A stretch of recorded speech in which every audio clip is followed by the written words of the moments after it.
আসসালামু আলাইকুম। অবিরাম বাংলা সংবাদে সবাইকে স্বাগত জানাচ্ছি আমি শান্তা ইসলাম। শুরুতে বিআরবি কেবলস সংবাদ শিরোনাম। ইসরায়েলে নেতানিয়াহু সরকারের বিরুদ্ধে বড় বিক্ষোভ। গাজা থেকে জিম্মিদের মুক্ত করতে চুক্তিতে পৌঁছানোর জন্য সরকারের উপর চাপ জোরালো করতে গতকাল ইসরায়েলের দ্বিতীয় দিনের মতো বিক্ষোভ হয়েছে। বিক্ষোভকারীরা তেল আবিব ও জেরুজালেমে মিছিল করেছে। তারা স্লোগান দিয়েছে, আমরা হাল ছেড়ে দেব না। এরপর থাকছে লেবানন ইস্যুতে ইসরায়েলকে কড়া বার্তা দিলেন এরদোগান। গাজায় ইসরায়েলি গণহত্যা নিয়ে শুরু থেকেই উচ্চকণ্ঠ তুরস্কের প্রেসিডেন্ট রিসেপ তাইয়েব এরদোগান। এবার ইসরায়েলের হাতে মানবাধিকার এবং আন্তর্জাতিক আইন পদপিষ্ট বলে মন্তব্য করেছেন তিনি। আরও জানাবো ফ্রান্সে নতুন রাজনৈতিক হিসাব। সকালেই পদত্যাগপত্র জমা দেওয়ার কথা প্রধানমন্ত্রীর। বিভক্ত ফ্রান্স। এবং সর্বশেষ খবর, ইন্দোনেশিয়ায় অবৈধ স্বর্ণখনিতে ভূমিধসে নিহত 11 জন, নিখোঁজ অন্তত 45 জন। এতক্ষণে শুনছিলেন সংবাদ শিরোনাম, এবার থাকছে বিস্তারিত। প্রিয় দর্শক, যদি চ্যানেলটিতে নতুন হয়ে থাকেন তাহলে প্লিজ চ্যানেলটি সাবস্ক্রাইব করে সঙ্গেই থাকুন। ইসরায়েলে নেতানিয়াহু সরকারের বিরুদ্ধে বড় বিক্ষোভ। গাজা থেকে জিম্মিদের মুক্ত করতে চুক্তিতে পৌঁছানোর জন্য সরকারের উপর চাপ জোরালো করতে গতকাল ইসরায়েলের দ্বিতীয় দিনের মতো বিক্ষোভ হয়েছে। বিক্ষোভকারীরা তেল আবিব ও জেরুজালেমে মিছিল করেছেন। তারা স্লোগান দিয়েছেন, আমরা হাল ছেড়ে দেব না। গত বছরের 7 অক্টোবর ফিলিস্তিনের স্বাধীনতাকামী সশস্ত্র সংগঠন হামাস ইসরায়েলে হামলা চালায়। জবাবে সেদিনই গাজায় হামলা শুরু করে ইসরায়েল। গতকাল গাজায় চলমান ইসরায়েলি যুদ্ধের 9 মাস পূর্ণ হয়েছে। দিনটিতে ইসরায়েল জুড়ে বড় ধরনের বিক্ষোভ করেছেন ইসরায়েলিরা। গতকাল বিক্ষোভকারীরা গাজায় যুদ্ধবিরতি ও জিম্মিদের মুক্তি নিশ্চিত করার জন্য ইসরায়েলি প্রধানমন্ত্রী বেনিয়ামিন নেতানিয়াহুর প্রতি আহ্বান জানিয়েছেন। আর তা সম্ভব না হলে নেতানিয়াহুর পদত্যাগ দাবি করেছেন তারা। গতকাল ইসরায়েলের দুটি বড় শহরে বিক্ষোভকারীরা সড়ক অবরোধ করেন। তেল আবিবে সড়ক থেকে বিক্ষোভকারীদের সরিয়ে দিতে পুলিশ জলকামান ব্যবহার করে। গাজায় ফিলিস্তিনের স্বাধীনতাকামী সশস্ত্র সংগঠন হামাসের কাছে জিম্মি থাকা ইসরায়েলি নাগরিকদের অনেক স্বজনও বিক্ষোভে অংশ নেন। তাদের আশঙ্কা, গাজায় এখনো যারা জিম্মি আছেন তাদের ফেরানোর জন্য কোনো ব্যবস্থা নিচ্ছে না কর্তৃপক্ষ।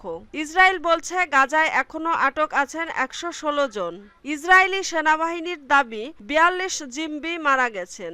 তেল আবিবে বিক্ষোভে যোগ দিয়েছিলেন 57 বছর বয়সী অল্লি নাতিব। তিনি বলেন, জনগণের ভাবনাকে সরকার পরোয়া করে না। আমাদের বোন ও ভাইদের গাজা থেকে ফিরিয়ে আনার জন্য তারা কিছুই করছে না। বিক্ষোভকারীদের অনেকের অভিযোগ, রাজনৈতিক অস্তিত্ব টিকিয়ে রাখতে নেতানিয়াহু যুদ্ধবিরতি চুক্তির জন্য খুব একটা উদ্যোগী হচ্ছেন না। তার মন্ত্রিসভার 2 জন কট্টর ডানপন্থী সদস্য চুক্তি হলে পদত্যাগের হুমকি দিয়েছেন। এদিকে হামাসের স্বাস্থ্য মন্ত্রণালয়ের হিসাব অনুসারে 7 অক্টোবর থেকে এ পর্যন্ত গাজায় ইসরায়েলি হামলায় কমপক্ষে 38,153 জন নিহত হয়েছে। লেবানন ইস্যুতে ইসরায়েলকে কড়া বার্তা দিলেন এরদোগান। গাজায় ইসরায়েলি গণহত্যা নিয়ে শুরু থেকেই উৎকণ্ঠ তুরস্কের প্রেসিডেন্ট রিসেপ তাইয়েব এরদোগান।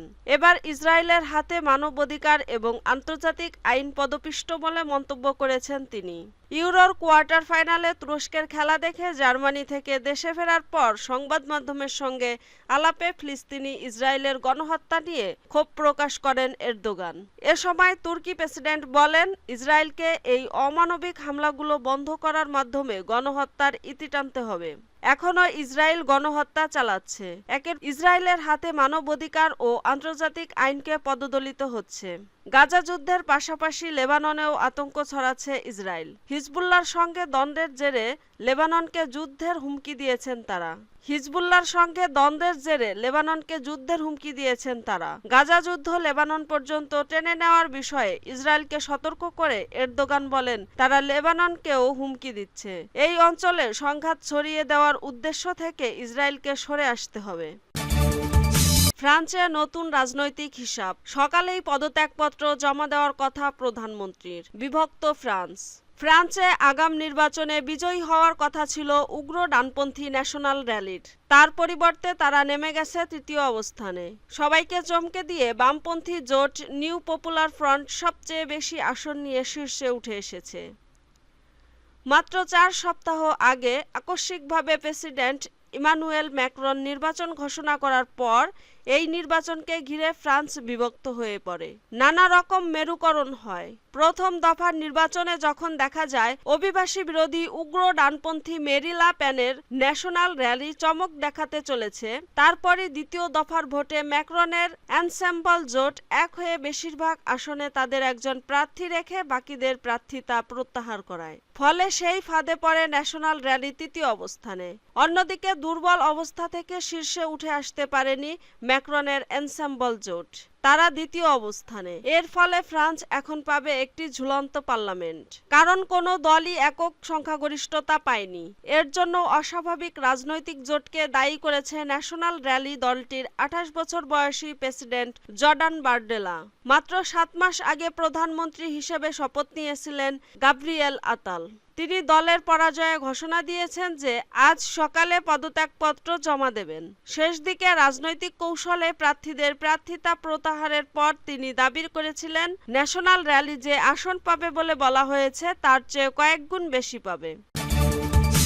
ইন্দোনেশিয়ায় অবৈধ স্বর্ণখনিতে ভূমিধসে নিহত 11 জন, নিখোঁজ অন্তত 45 জন। ইন্দোনেশিয়ার একটি অবৈধ স্বর্ণখনিতে ভূমিধসের ঘটনায় অন্তত 11 জন নিহত হয়েছেন। এ ঘটনায় নিখোঁজ রয়েছেন আরও প্রায় 45 জন।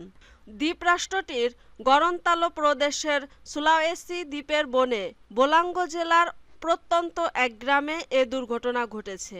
স্থানীয় কর্মকর্তারা তথ্য নিশ্চিত করেছেন বলে জানিয়েছে আল জাজিরা। কর্মকর্তারা বলেন যে এখানে ভারী বৃষ্টিপাত হয়, এতে স্বর্ণখনি ও আশপাশের এলাকায় ভূমিধস ঘটে। দুর্যোগ থেকে রেহাই পাননি খনি সংলগ্ন গ্রামের বাসিন্দারাও। দুর্যোগ মোকাবেলা টিমের প্রধান হ্যারিয়ান্ত বলেন, এ পর্যন্ত 11 জনের মৃতদেহ এবং 23 জনকে জীবিত উদ্ধার করা গেছে। জীবিতদের 6 জন কম বেশি আহত। নিখোঁজদের সন্ধানে তৎপরতা চলমান। ভারী বর্ষণ ও পাহাড়ি ঢলের তোড়ে দুর্যোগ স্থলে পৌঁছানোর রাস্তাঘাট ও সেতু ভেঙে পড়ায় পায়ে হেঁটে যেতে হয়েছে। ফলে উদ্ধার তৎপরতা শুরু করতে দেরি হয়েছে। সাম্প্রতিক বছরগুলোতে ইন্দোনেশিয়ায় ছড়িয়ে পড়ছে অবৈধভাবে খনিজ সম্পদ আহরণ প্রবণতা। উপযুক্ত নিরাপত্তা ব্যবস্থা না থাকায় এসব খনিতে দুর্ঘটনাও ঘটে বেশি। বর্ষাকালে অতিবর্ষণ ও পাহাড়ি ঢল দেশটিতে স্বাভাবিক ঘটনা। ফলে নিরাপত্তা ব্যবস্থাহীন অবৈধ খনিতে ঘন ঘন ভূমিধসের ঘটনা ঘটছে। সর্বশেষ গত মে মাসে দক্ষিণ সুলাওয়েসি প্রদেশের একটি গ্রামে ভূমিধসে অন্তত 15 জন নিহত হয়। আগের মাসে একই প্রদেশের অন্য একটি গ্রামে ভূমিধসে প্রাণ হারান 20 জন।